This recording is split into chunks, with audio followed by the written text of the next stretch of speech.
Let's see who else we have. Daniela. Hi, Daniela. Thank you for joining today. Hello. Yeah, so my name is Grayson. I'm from Minneapolis, Minnesota, a long way from LA, although I come to Los Angeles in a normal worldly time, usually about like 3 to 6 times a year for work. So I know the area pretty as well as you guys are kind of in like the Irving-ish area. Where are you geographically in Los Angeles, would you say? For like the district and everything. We're pretty close by. We're like probably like 45 minutes away from LA. Okay, awesome. Yeah. Yeah. I think I just looked it up where it was, and yeah, it's an awesome area. So yeah, so I guess a little bit about me for everyone who doesn't know. I am the guy who has been editing and mixing and making all of your videos for anyone who is in the music program and has been doing these. I recognize some faces already. And so I have a big background in doing this kind of stuff. When I was kind of the age of our students here, kind of in junior high and high school, I was very active in like the local gigging scene around here in the Twin Cities, and slowly started making my way into production, from performing into production, and still do a lot of performing at normal times, and have like my own artist career on like Spotify, and release original music and content and whatnot. But for the past 6 months, 6 months to 12 months, I guess now, like my whole quarantine gig has become just doing these virtual ensembles. My good friend's father was a choir teacher, still is at a local school district around here, and uh, realized the need for having some sort of virtual performance for his choir, and so they reached out to me and asked, and I thought like, yeah, that seems doable, so let's do it.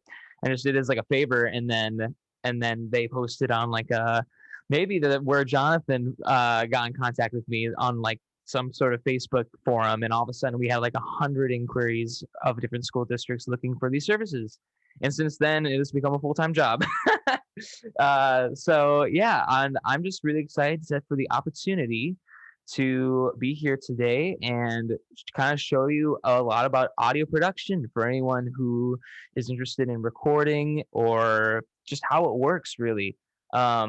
And I'm gonna do my best to show just a sneak peek on how everything kind of works. Um, these days, in addition to this, I'm doing a lot of writing for Nickelodeon shows. I don't know if anyone watches Nickelodeon in this age range between 7 and 12, but there's the Loud House movie coming out this year on Netflix, and I did 3 songs for that.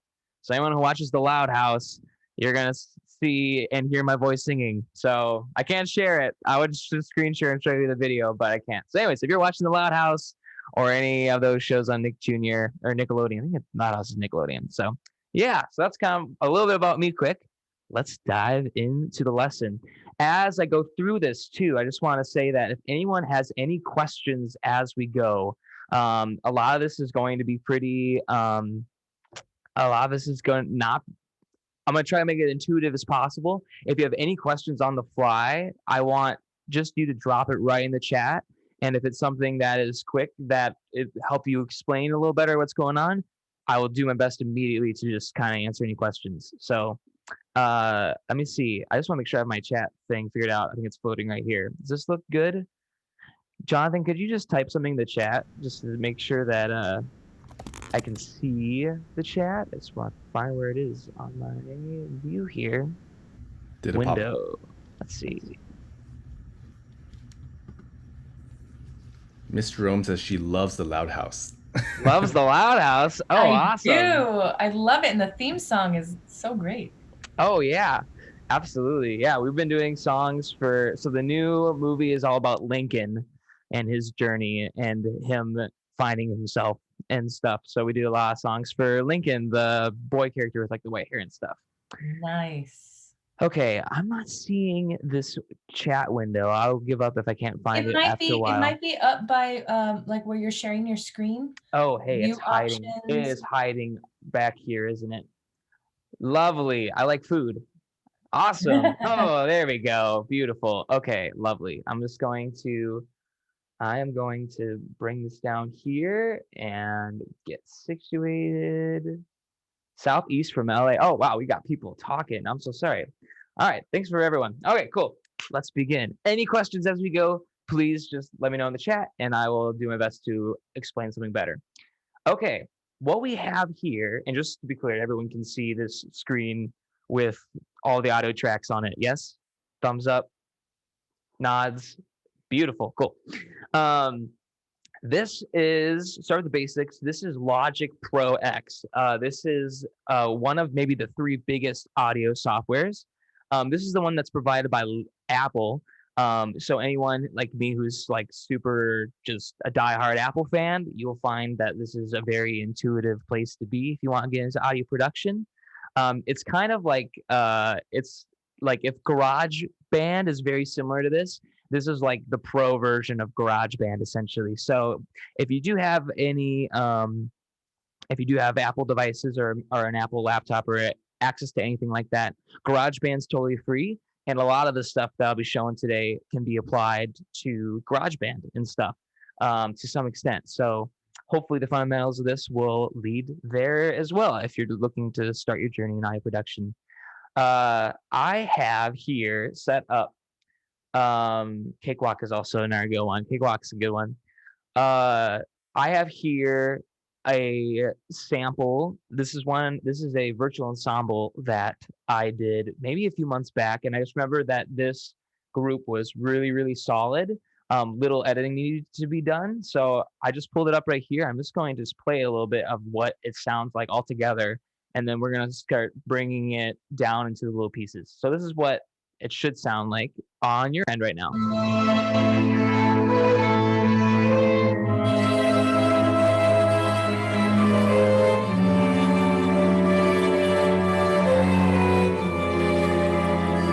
So yeah, sound like a smooth, nice, like legato-y, ebbly and flowy piece. And let's break it down. So when we are working with different sections and stuff, essentially the first thing that happens is going through each individual track and making sure everything is sounding good. So I'm just going to I gotta keep my talk back on too. I'm going to solo just this violin here, so you can hear this one violin one playing by themselves.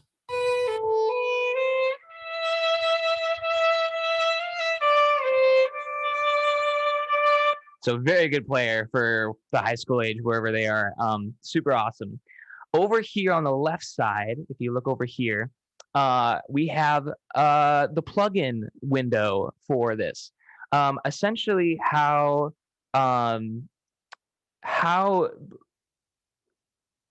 audio is set up in these programs is that you have your audio track, and then you have kind of like a little ladder, like a shelf of things you can start adding to it that works in conjunction with each other in order to effects you can put on it. So I'm just going to go over some of the most common used effects used on each individual track in order to make it part of kind of the large puzzle that becomes an MP3 file of a bunch of musicians playing together. So I'm going to start first off with adding some EQ to this. I'm just going to go to the stock channel EQ.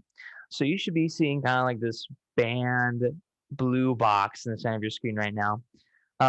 As I play this violin by itself, you're going to see a quick little analyzation of what frequencies are being used. This is kind of like a spectrum of all of what you can hear in this track, from all the lows to the highs. You're going to see just from a flat line perspective what is being picked up. You can see kind of down here.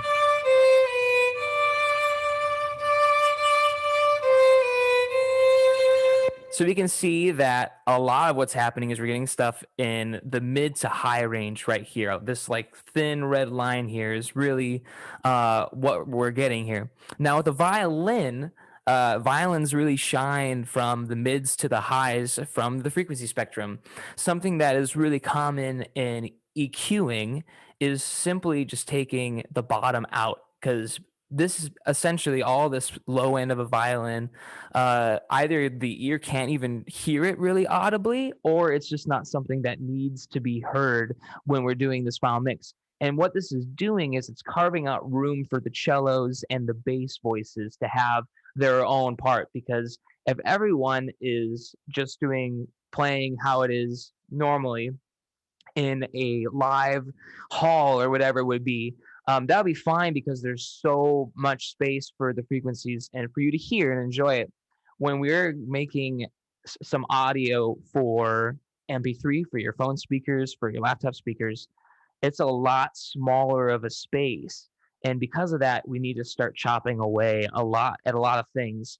And if you want to envision just like a bookshelf in your mind, a lot of what we're going to be doing today is taking individual things, and instead of and having a large amount of, if everything is this size but the bookshelf is only this big, we need to start choosing what bits and pieces of this large thing we can take and to fit all of the pieces on the bookshelf and fill it up nicely. So we go back here to this violin here, and I'm going to make this incredibly exaggerated so you can hear over your speakers. I'm going to cut off the bottom entirely, so this can be super tinny and high. Hopefully you can hear that difference. So obviously it's way too much. We're going to bring this back here, and probably right around here. And what that is we're just taking away this lower stuff that you wouldn't do otherwise. If we wanted to add presence to this violin, and I wouldn't do this. I would maybe do this a little later. But we can also increase the 2K, 3K, 4K range. This is kind of like the mids to the highs. We can increase this and really make it a little brighter and punchier through when we have a lot of stuff going at once. It's a good tool to get stuff to be easier heard through things without increasing the volume and kind of once again making that little thing become too big to fit into the puzzle. Gonna bring this up more to exaggerate.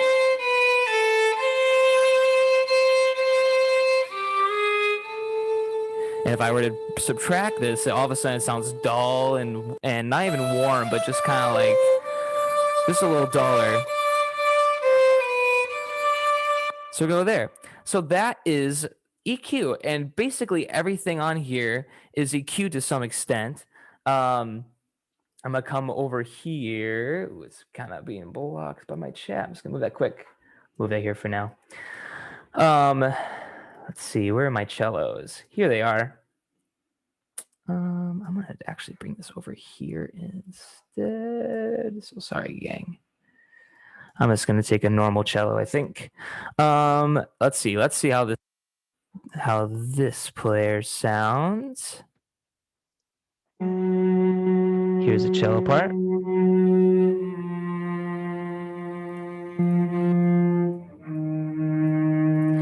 All right. Let's see. Might not be the strongest of players, but let's use this guy as an example. I'm going to do the exact same thing as I did the violin earlier, and this should look a lot different than the violin we saw earlier. As we can see here already, we're getting way more information here, kind of in the low area and such. And that's where we want it to be. The cello's job in the orchestra is to kind of not provide the foundation like the bass does, but it's supposed to add a lot of color to the mid to lower end of any production. So we can do kind of almost the same thing we did earlier with the violin, but the opposite. We can start taking away some of the brightness on top to leave room for the violins and stuff doing what they do best.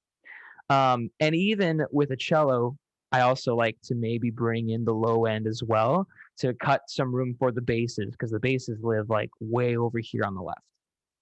And bring this up a little bit. And this is probably what I do for a cello. And I'll exaggerate this way more so you can hear the difference. Very tinny now. And sometimes when the cellos have a part that is maybe they have a feature in the piece where they are a little more active, I will sometimes even do the same thing I do for the violins. Just temporarily, I'll bring this guy up and automate it to kind of give them some more bite. and you kind of start to hear more of like the bow there and more of kind of like that kind of stuff. We did a piece with you guys, I believe. I can't remember exactly what it is, but I just remember the cello is just going crazy and like doing that for that section, and hearing a lot of like the bow strokes and stuff. So I think that's kind of get the idea for EQ there. I'm gonna move on to a different thing and start talking about compression. Compression is kind of a similar idea where, let's see if I find someone that already has it. Let's see, this is a viola. This is a viola here. Let's see what this sounds like. Perfect. That's just fine. So in the center of the screen here, this is a very, very simple amount of compression. And I'm not sure how easy this is going to be heard over the speakers. I completely apologize. This could be some very minute sounding things. What compression does is, let's say we're going back to our shelf metaphor again, and we need to fit everything on there. In addition to choosing what pieces of sonically we want to hear, like we did earlier with the EQ, where we have the highs and the lows, and we're choosing what we want to hear from that spectrum, there is also just volume in general, like how loud stuff is. And a lot of the times, especially strings immensely, but vocals, guitars, just about everything you hear on the radio is very much compressed. And what compression does is, if we're looking at volume as a whole, let's say I'm speaking to you and I talk a little bit like, oh, this could be actually not work. I have compression on my voice. I'll shake this off right now. You'll see the difference. I'm probably super quiet now. Can you still hear me? But I'm very quiet. What compression does is it takes the whole band of volume. You could be yelling like this, and it probably sounded like the same volume on your end, actually, even though I was pretty much just yelling into my microphone to some extent. What compression does is it takes the highs of the volume and it takes the lows of the volume and it squeezes it to make everything kind of be normalized in a smaller space. So what that is really good for strings and these virtual ensembles and vocals and everything really is that there's moments when string players, you'll back off from the mic back here, or you'll start playing a part quieter, and you want to keep some of that because a lot of the dynamics in a piece lies in having your fortes and your pianos and all of the range in there. But a lot of the times it's helpful in order when everything is going on to just be able to have everything be consistent volume, so that way you can put that on the shelf in that one spot and on our mental shelf, because later in the piece they might have backed off from the mic, or they might have done something drastically different in their playing or whatever it is, and things will have changed and we won't know why they have changed. And so adding compression to everything is a good way to make everything go from this to bite-sized, and we can kind of find spots for it. So I'm going to open up this compressor here. Basically, we got two knobs on this one. This is a very simple one. As we play this, you're going to see this knob move a little bit, I believe.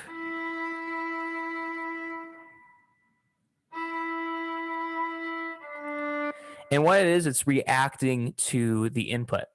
Here on the gain, this is basically the bottom. This is the bottom. If this is our metaphor here, the gain is down here. This is how much I want to raise the bottom up. So I will often do that a lot. I think there's a part in the piece later where we're doing a lot of pizzicato stuff. Let me just find it quick. I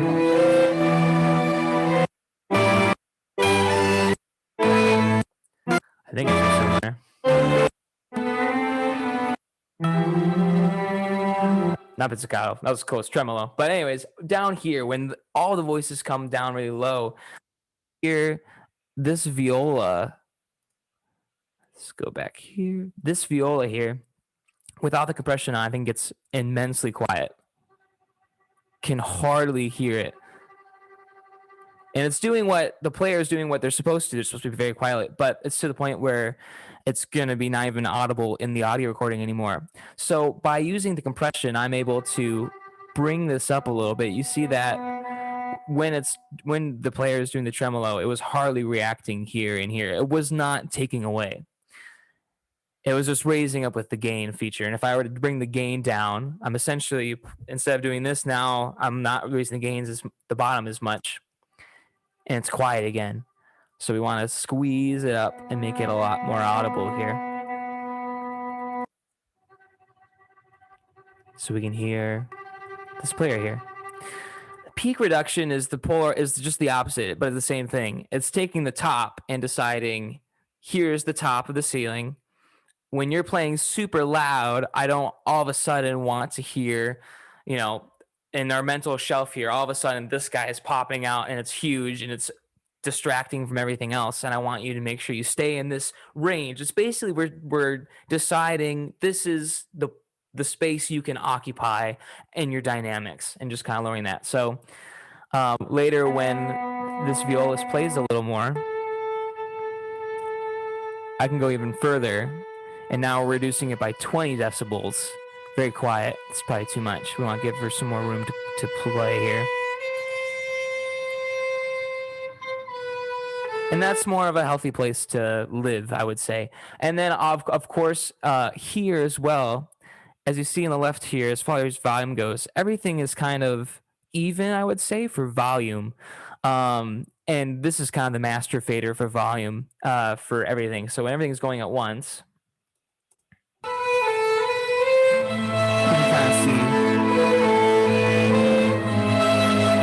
you can see the respective volumes of everything that's playing at the same time.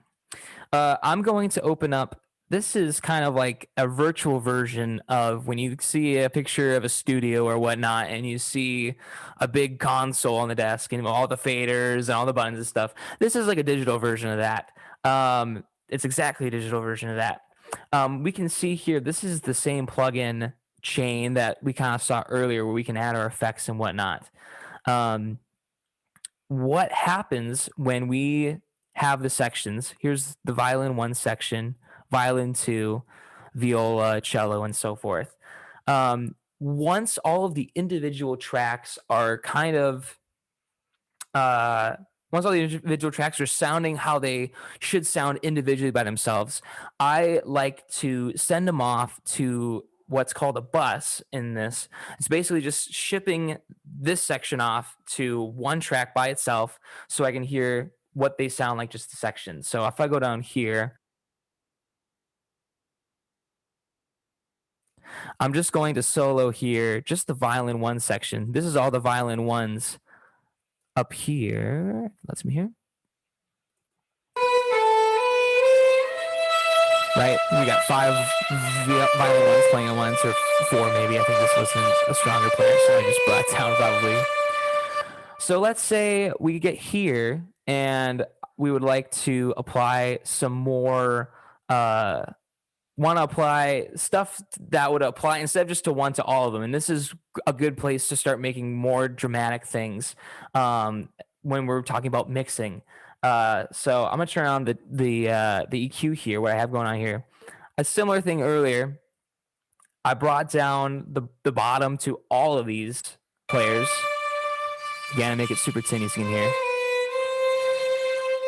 And a lot of EQing and whatnot becomes surgical, because a lot of frequencies in the violin 1s and 2s, there's like this frequency that kind of gets really nasty from violins for whatever reason. Right around 500, you get this very like round, but also just kind of like reverberating. I don't even know how to describe it, but it's just kind of this nasty frequency that's not what you want to hear in a violin. You want to hear crispness and airiness and all the stuff that we want to hear in the leading voices. So, and just finding that with the EQ, finding that and just taking it down and removing it entirely so we don't have to hear that anymore. And so that's kind of how it works with the different sections. All the sections here have their own little area. We have the violin 1s, 2s, violas, cellos, basses, all kind of together. Something we can also do is we like to insinuate the feeling that you're hearing these students in a hall, right? We want it to sound like they're playing in the same concert hall you would play if you were performing live.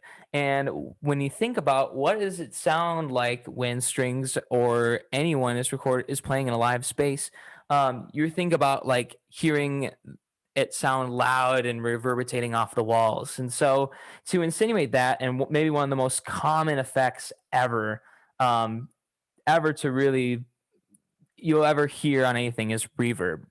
I can even add this to my own voice potentially, and you'll just immediately, hopefully, hear the difference. I'm gonna add some reverb and hello. I sound like a pop star. Hello, hello, hello. And just adding like this automatically whenever you go to any live event or anything, you're gonna hear that, and it's gonna sound like, oh, this is what a singer is supposed to sound like. Uh, Essentially what reverb is I'm going to take that off because it's annoying, but what reverb is it's not echo. It's like when you're walking in a parking garage and you're talking and you can just hear the sound waves kind of just like lingering and bouncing in the air and stuff. And what it does is it adds a lot of presence. It adds a lot of power. It just makes something sound like this before sound like ooh, and that's really good for strings because in a live hall at the end of the piece, when everyone plays their final note, you can just hear it lingering in the air. And that's something that is in everything. So this right here, I'm going to bring this up a little bit. You can see that maybe it sounds like I'm in a long parking garage right now. And this is all, everything else in here is very, very like in depth, and we don't need to go into that. But as we go into the violin ones here, I'm going to bring this to the bottom, and we're just going to hear this. Make this a little more drastic.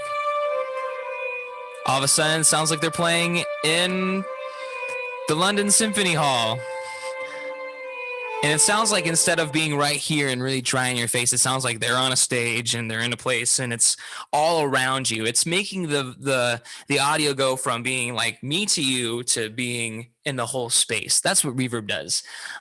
From Vincent here, there's between reverb and echo. So that's perfect. I'll go right on to the next thing. Wonderful. Thank you, Vincent. Echo, what we call in audio production is delay. What delay is, and I'll do this on my vocal here. Instead of having this, I'm just going to go to let's see where we got delay right here. Ta-da. I'm going to go into tape delay. Okay. Hello. Do you hear it? Bouncing back. So this is a lot. I'm going to bring this down to what it was before. Echo essentially is what you just heard. It's like when you're in a tunnel and you say something and it comes back to you.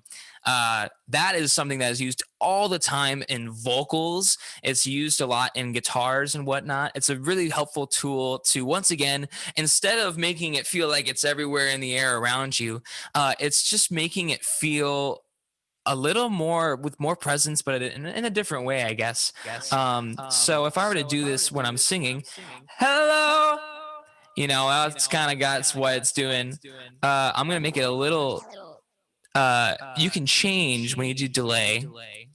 You can change how quickly you want the delay to happen. In pop and we don't really use delay in virtual ensembles, but when I use it for my stuff or whatever, we can decide, do we want to come back within a quarter note, a half note, whatever. When we do for vocals and stuff, I like to have it super tight and be just a 16th note maybe. And you can hardly tell it's there, but all of a sudden there's some sort of new presence to my voice and it sounds a little whatever, it's kind of hard to describe the feeling, and we can decide how long we want that delay to last. So right now it's lasting maybe just a 16th note afterwards. If I bring this up, it's going to keep going into infinity. Something like that. So you can really decide how long I'll go for. We're using like guitars and stuff. It comes delay is used all the time. So with that, I'm going to move over to a different session. I think we've done some virtual ensembles. I know some people were interested in also just like some pop stuff that I do. So I'm going to move over.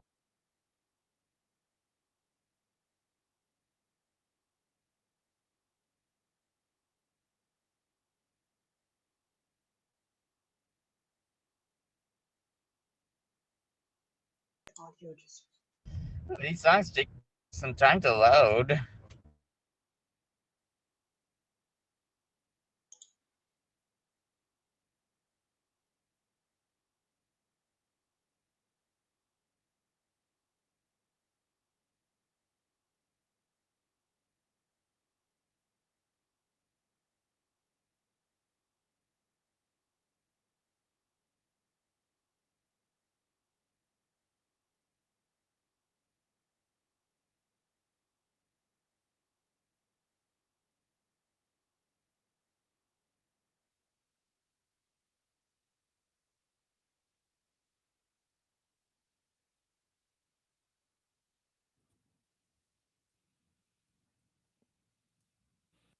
Hello again.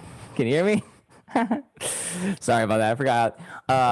So this is gonna look a lot different, by the way. This is a pop song that I've been working on that's gonna come out probably later this year. Again, a sneak peek. Ooh.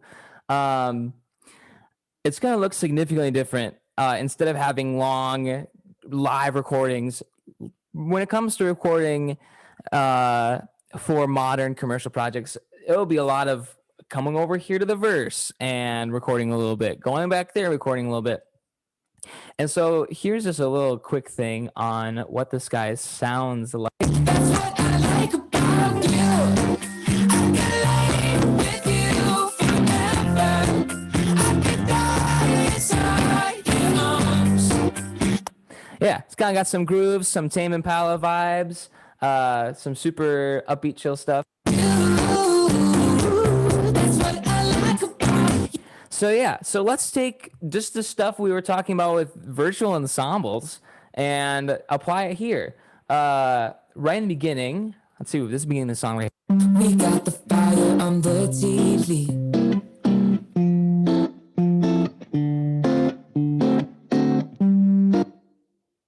So here's just the guitar by itself. This is simple guitar recorded. The exact same things that we were talking about for strings are also present here. We have the same EQ I showed you earlier.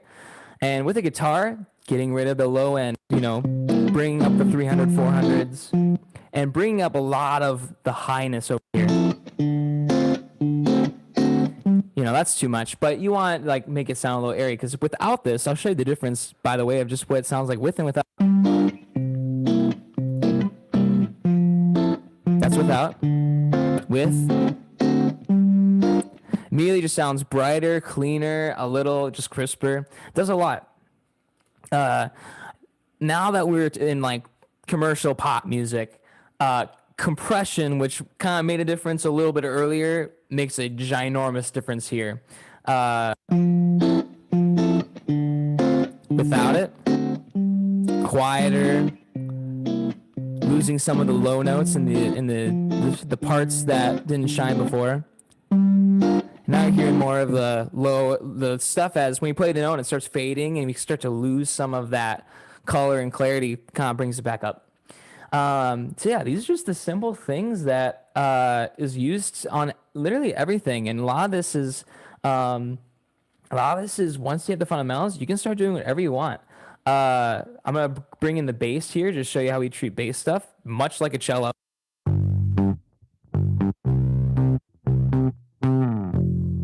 Nice and groovy.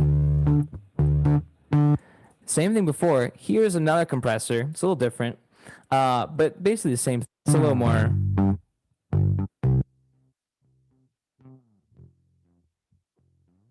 that's super compressed. When we talk about compression too, and we get into some more complexities of it, we can decide how much we want to compress. But with the amount we're saying in this range here that we talked about earlier, we're saying the top and the bottom.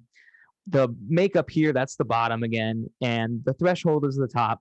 We can decide with ratio in this space, how much of this do we want to be compressed? How much of this do we want to just go straight to the middle?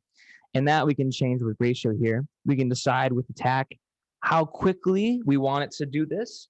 And that's what attack does. And release, how quickly, once the audio, we don't hear the audio coming anymore, how quickly does this let go of it and kind of makes it a little more natural. So I would be shocked if any of this made a difference over Zoom, but I'll do it anyways just in case.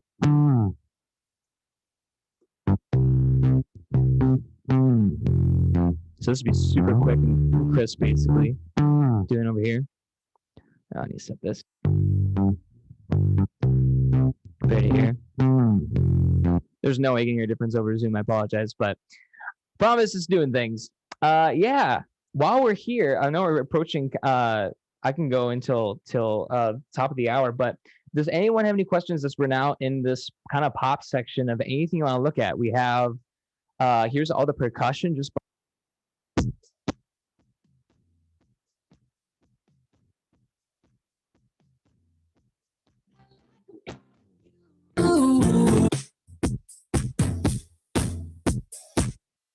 And yeah, I guess while we're here, I'll just bring up percussion is basically in pop or anything really. It's just like a drum set. You have your kick, you have your snare, and your hi-hat. You could be doing trap, hip hop, or you can be doing butt rock, and it's all gonna be the same. You're gonna have your kick is on, you know, this downbeat here, and we treat it like a cello or a bass drum in virtual ensemble.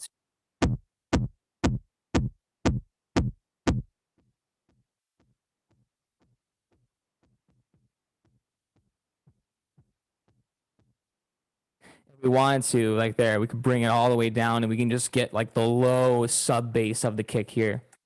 Kind of sounds like the beginning of Bad Guy by Billie Eilish. And then I can bring it up here and we can get kind of like the bite. Something that I like in kicks is to get that low sub energy of it, that thing that's just thumping through your sub, but also make sure that there's room for that almost the sound of like the kick pedal hitting it, so you get like a little bit of information out of the treble side of it, so you can really hear it cut through the mix still instead of just lingering the bottom. So that's why we have here kind of like a dip down here in the 1K, and then just a little bit of a spike here up top, and that brings in a little more of that bite and just presence and stuff. And maybe you can hear the difference over Zoom. Let's find out.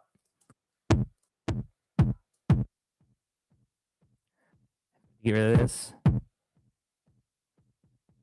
Really, on my end of me, all of a sudden it seems like we lost something about it that made it punchy. A little more dramatic here.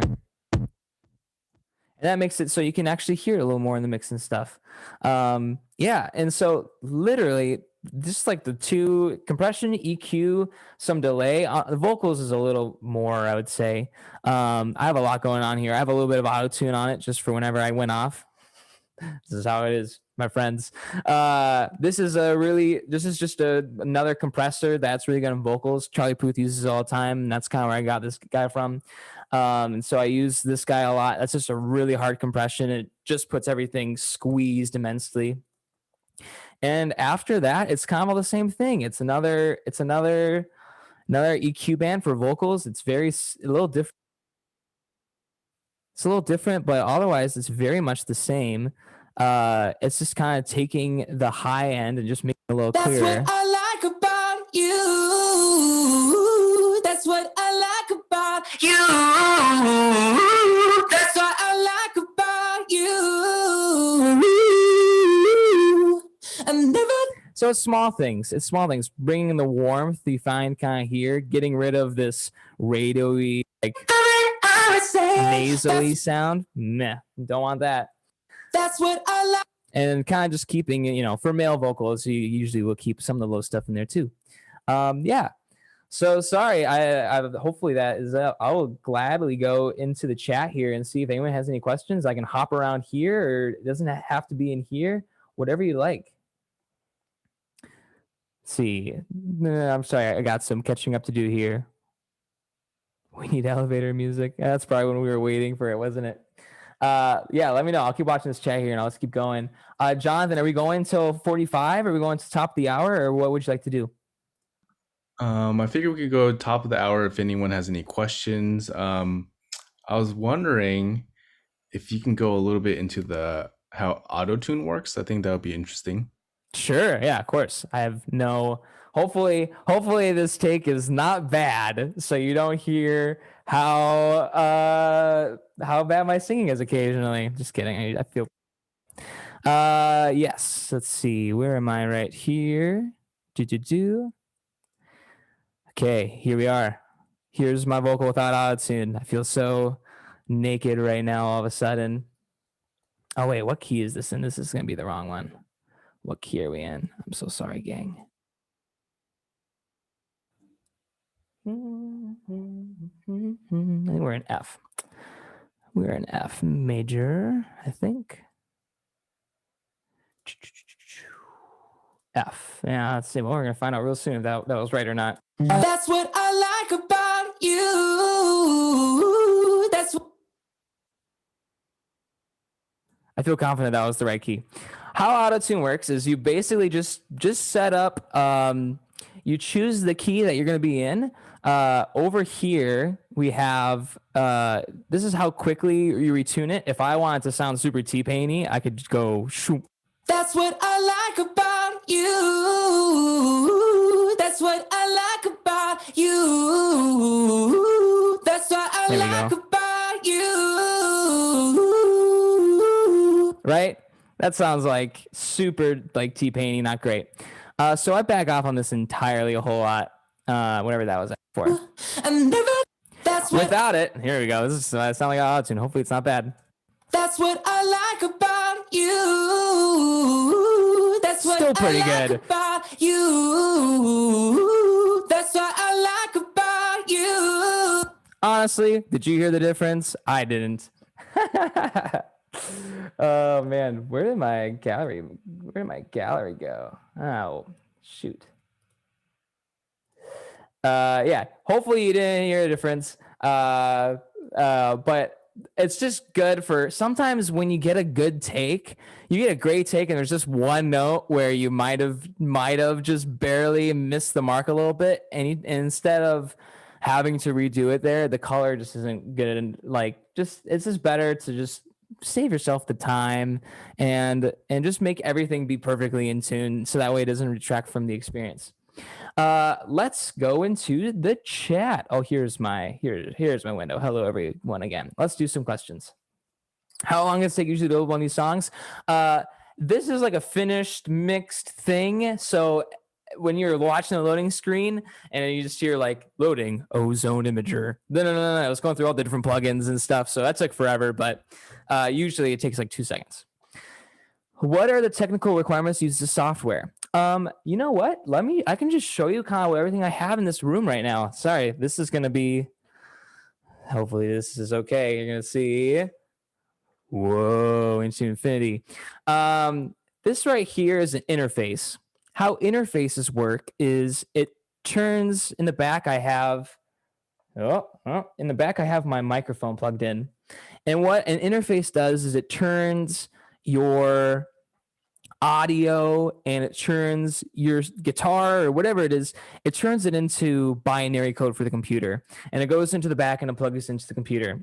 This guy is super expensive. This is like $1,000 just because I'm there and I've doing this for a living. So, and that's really nice. Inside it has like preamps and stuff that colorizes the sound. It just makes everything sound better. So that is part of it. This is a bad angle. Hi. That is kind of all you need, really. You can find a Scarlett Focusrite, which is what I started off when I was your guys' age. So like $200. Like you can save up, or if you're maybe just like, I would just ask for one thing a year for Christmas, and it would just be different gear and stuff. So that's what I got from that. But in the back, it comes out into different speaker cables and stuff, and the speaker cables go into these monitors, and you can just use normal speakers or whatever you have for now until you decide you need to have clarity on your stuff, I guess. That's a good angle. Let's go with that. Next one up. How do you get out of a creative block? Just stop and not do music anymore. Just go for a walk. Like, you can't force it. Some days when I want to work, I got nothing. And then it's like, oh, well, I guess I'll just play Legend of Zelda for an hour and then come back and see if it's better when I come back. So Breath of the Wild, it's jam. Okay, what we got else? Yeah, I would just recommend leaving and like don't hurt yourself over it. I've never found myself to be super creative when I'm sitting down and choosing to work. I usually love to find the ideas when I'm not in a workspace, and then eventually then record it, get everything in that moment that I feel that's inspiring about it, and make sure I capture that. So then later, when I come over here and start making stuff sound good, it's very much like a difference between like left brain, right brain. You really want to, the beginning is very much creative and all that stuff, and you want to have that moment wherever that is, in the coffee shop or at home or hopefully here, so it's convenient. That's kind of what you want to do. And then those days when you don't need to be creative, you can really come in and just kind of get the work done off of when you were creative. That's just how it applies to me in here. Creative block in general, just take a break. That's what I recommend. What advice would you give a beginner musician who wants to begin producing their own music? I would highly recommend that. You know what? If you want, I can create like a starter list that I can send to Jonathan, Mr. Chen, and he can send out to any of the students that want to get into this. And just kind of like the stuff that I started with, there is some sort of, there's a little bit of a financial like thing just to get into it, just like playing hockey. You need to buy your hockey equipment, right? Or whatever it is. There is that to music as well. So you kind of get a cheap interface to just be able to record yourself, $150 to $200. And you can just use headphones to start off. I didn't have speakers when I was in like 8th grade starting off, so I just plugged right in with the headphones, and that's what I did. And then like start with the cheap mic, $100, you're ready to go. Starting GarageBand or a free program. I would highly recommend getting Logic. It comes with like with Logic in any program. If you are a piano player or if you like making stuff, I'll go into here. This is a whole other section of Logic as far as creating goes. Let's see. Oh, I gotta solve this guy. Here's a C chord. You can, when you get Logic, you can go over here, and GarageBand has some of this too, but it comes with all these different sounds right away. Yamaha grand piano. Here we go. Got that going here. If let's say you're ready to have your drum kit, sure. SoCal is actually what I used to use. Like you can get away with so much in Logic, and it's $200. Save up for it, I'd say, and if you want to do it. So I think overall, the financial to get into it's like $500. You just got to save up, and if it's something you feel like you want to try and get into, I think it's a lifelong investment as a musician to just know how it works and just have played around and stuff. Thank you, Melina. I appreciate it. I think this song will be good too. And also Sam. Thanks, Sam. Did you learn all this in college? Where'd you go after high school? I learned none of this in college. I would personally, to all the students here, do not put me on record for saying this, do not go to college for music production. If you want to be a teacher like Mr. Chen and Miss Jerome, go to college for your music education or your performance degree in that, because in that world, that stuff matters totally, and they can attest to that.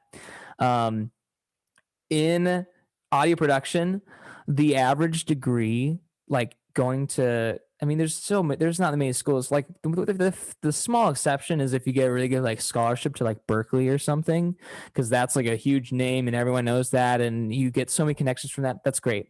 But like the local in LA, it might be different. There might be like a Berkeley in LA or just something there. That's a little different. Here in the Midwest, there isn't really any large audio production schools, and when it comes down to it, no one cares if you have a bachelor's degree in audio production. They just want to know how good your skills are, how good you are. They want to hear the stuff you've done. So I didn't go to college for this. I just grew up in the gigging scene, and when it was time for me to time to record a record, I had to pay other people to go into their studio and do what I'm showing you today, and watch them record me and make money off of it, which is great. But for me, it was just like, oh well, this is stuff that I want to do now. Why am I not just doing this myself? So truly, in 2021, there's never been a better time to get into this, because YouTube, there is so many tutorials on YouTube. Everything I showed you today was just like 4 YouTube videos you could have just watched in your own time. Seriously, you can just, if you go on Logic, or if you get Pro Tools or Cakewalk, whatever it is, there's tutorials for every software line, and there's always some channel that has a long playlist of videos of step-by-step learning it. Obviously, it goes so much deeper than that, and I've been doing this for 10 years now. Oh goodness, it sounds terrible. I feel old, but there's a lot of small things that come from doing it for that long, but just the basics. YouTube is like, you will learn so much from just trial and error. That's where I think the majority of learning comes from. But to just inject you into this, like, just go on YouTube. Don't go to college for it. Go to college for something else if you decide college is for you. I'm certainly not plugging college super hard either. I did go to college. I got my marketing degree, so I totally went to college and I got what I wanted out of college. So totally recommend it if you know what you want to do for your life, and just don't go for recording, or I will send you an email and say why. Just kidding, I won't do that, but don't do it. Don't waste your parents' money. It's not worth it. I want to know your cable management. It is poor right now, Alexander. It is poor because I just moved into this new space yesterday. I was telling Mr. Chen earlier, I just moved into there, so my cable management is not great. I need to clean it up. Underneath, there's a lot going on. Okay, let's see. What do you do to start off production? It changes a lot. Usually as a songwriter, I'm under contract, so I can't show. I would show a lot of what I'm doing these days is writing for Nickelodeon and stuff. What happens then is that they will send me a track. They'll just send the music with no song over it, no vocal. And I have to sit down, and they give you a brief, and they say, these are our characters. This is what's happening in the scene. This is what needs to happen from start to finish. And you're just writing a song, singing over a top of music that's already been made for you. So that's a lot of what production is for me these days. Songs like my own stuff is a little different. Usually we'll start with just this, like earlier, just the guitar and the vocal that was there earlier. That's kind of where it starts, and then it's starting to just fill in the gaps. What does the percussion sound like? It sounds very like real band Tame Impala-y and stuff, but for other clients and stuff, I'll go and I'll start, ripping the hi-hats, the trap hi-hats that's in pop everywhere right now, and all that stuff. So it really depends. I think starting with the foundation, the basics, and then deciding what is going to be exciting and what's going to colorize this more. It's just starting with a backbone and starting to add, muscle to it, really.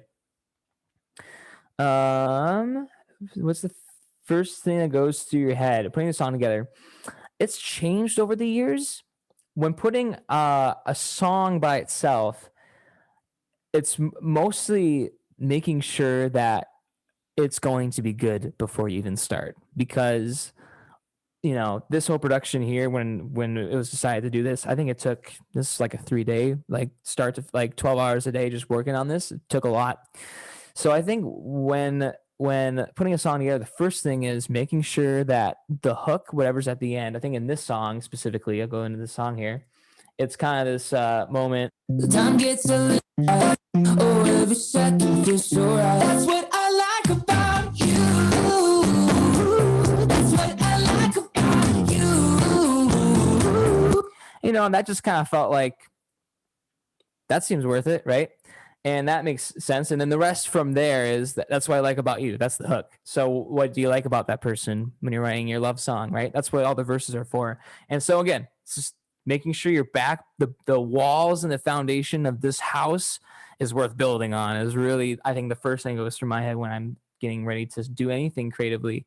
And I think what is a good tool for that, kind of going back to earlier, is collecting so many different ideas on your phone, voice memo, whatever it is. It could be even for art or just ideas in general. Just have a note on your phone that's just ideas. And this goes for everything. And just whenever you think of something, writing it down. And that leads to just having choices. So when you do sit down, you're like, all right, today I'm feeling creative. I feel like I'm going to do this today.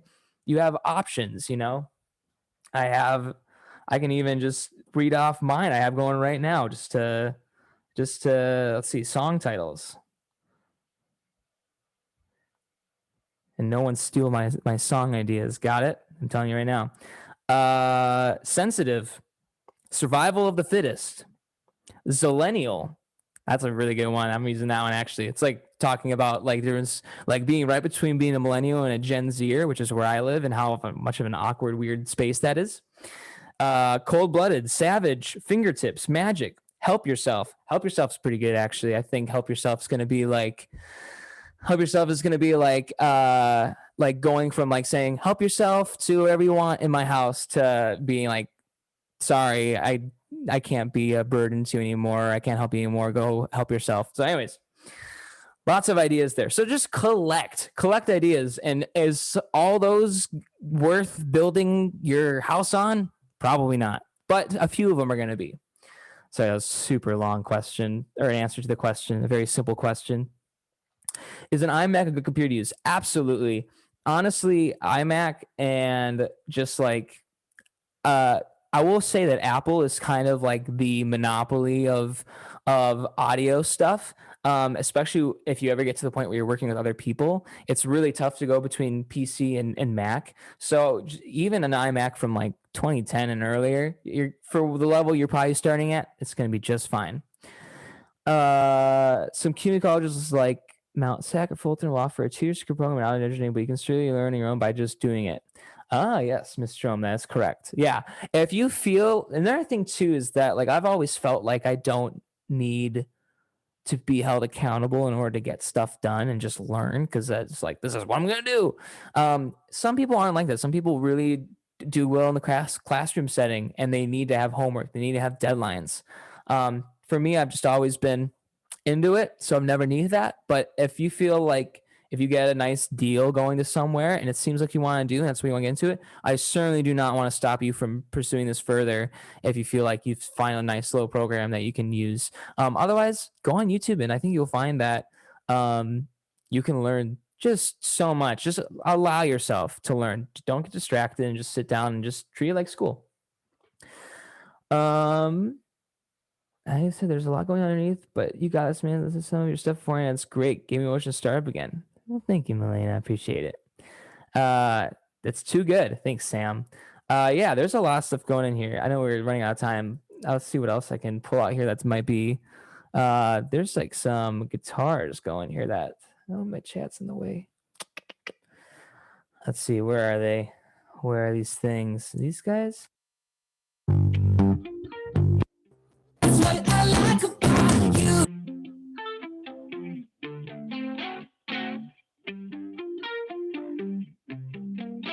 A lot of little pieces to the house. That's what I like about you. Yeah. Let's see, we're out of time. Let's see if I missed anything. What's the biggest challenge you faced in your career? I'll answer this guy, and then I will probably take off, let you guys get on with your days.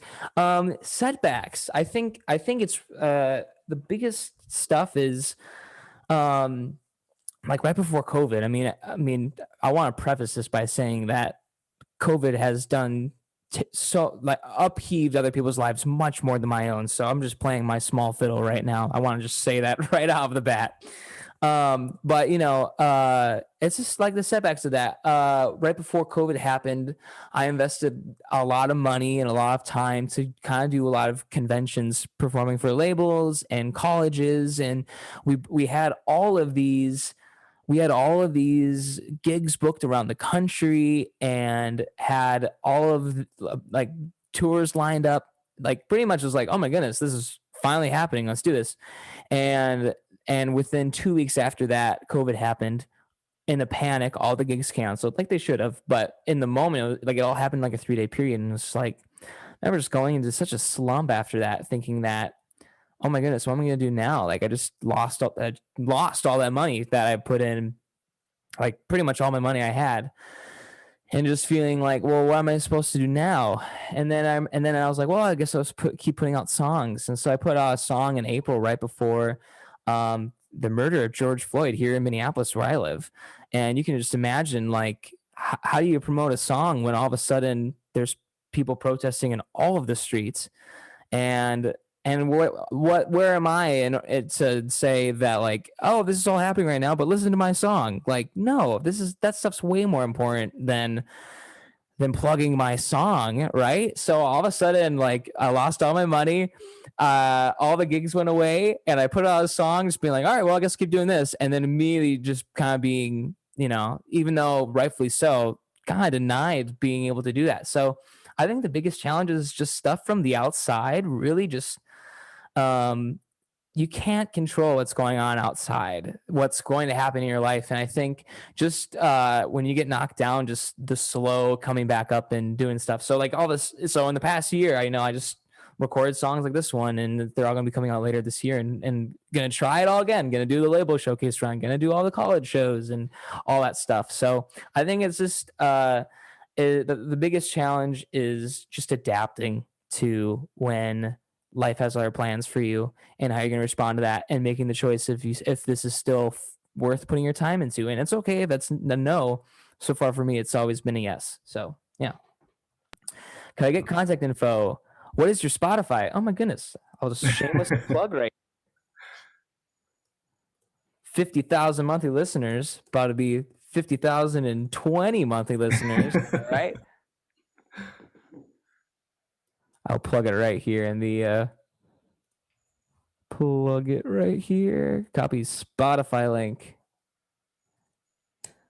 Nice. Boom. If you got Spotify, also Apple Music, YouTube, music's all on those. Yeah, okay, contact info. My mom's just working with you on some projects if you're interested. Sure. I will talk to Mr. Chen, and you can talk to Mr. Chen, and if that's a real thing, then we can talk. All right. Yeah.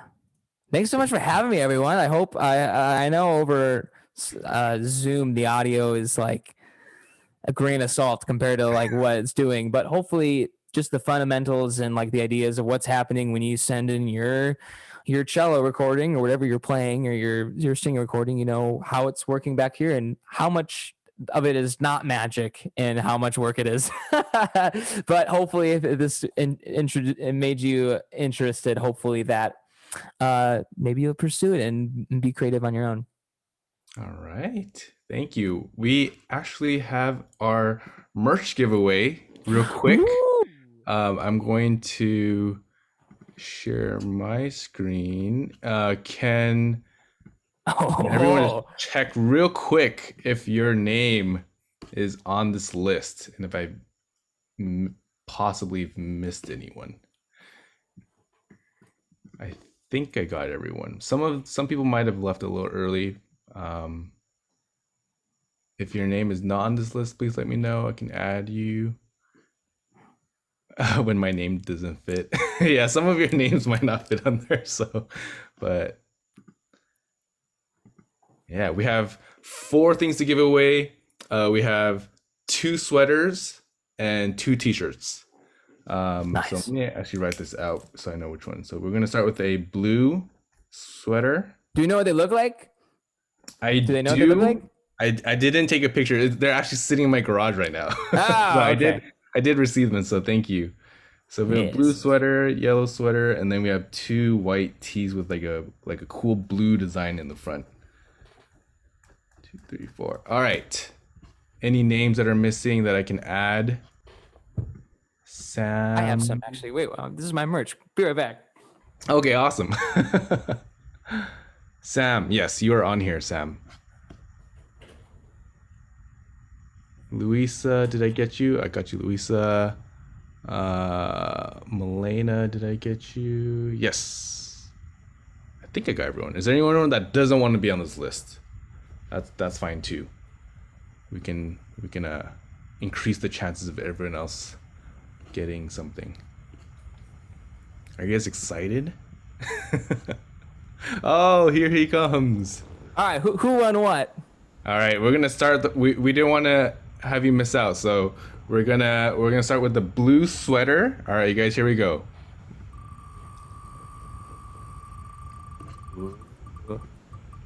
Oh.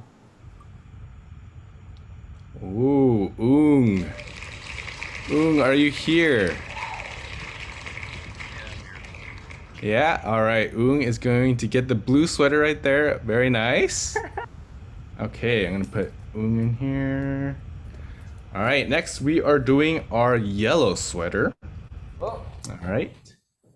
Yellow sweater, and you can see what it looks like right there. Very nice. Nice color of yellow, nice shade of yellow. Here we go, yellow. Not too much, not too little. Hmm.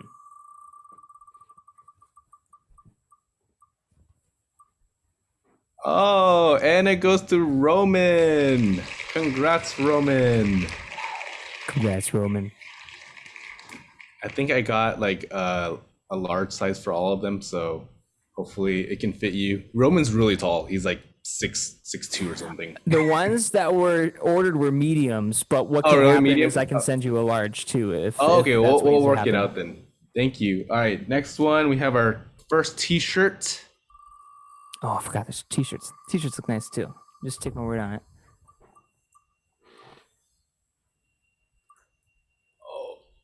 Adrian. Oh, Adrian actually left early, so we're gonna remove him. We're gonna do it one more time. Here we go.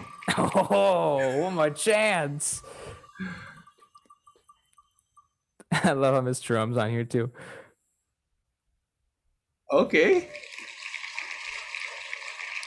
I don't recognize the student name.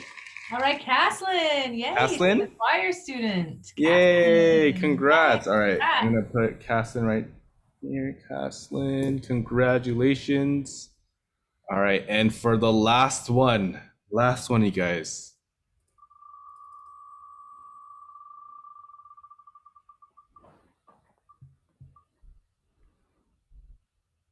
Oh. Oh, Amanda. Yeah. Amanda, congrats. That was a close one. That was gonna like be perfectly in the middle. My heart was pounding on that one. All right, and that is the end of the webinar for today. Thank you, Mr. Dewolfe, for coming today and sharing your time with us and your experience. Thank you all the students and teachers for being here. I think it was a great opportunity, and I really enjoyed my time with you guys. Yeah, so let's give Mr. Dewolfe a round of applause. Thank you all so much for having me. Thank you. Excited to hear your all of your May concert audio files. Oh yeah, yes. Last one, and then we're done. Get back to probably in person in the fall, hopefully, right? Yeah, fingers crossed we're gonna be in person. Amazing. Cool. Well, until we get there, I'm just been very privileged and happy to get to work with you all. So I appreciate getting to do it another last time. Sounds like. Yeah. Alrighty. Have a great day, you guys. Thank you. Bye, everyone. Thanks. Stay in touch on Spotify and whatnot. Bye. All Thank right, you sounds so good. much. Bye. That was awesome. Virtual choir, we're going to start at 12:30. Take a little break, go get something to eat, and I'll see you at 12:30. Okay? All right. Thank you, Mir. No problem. Thanks for coming.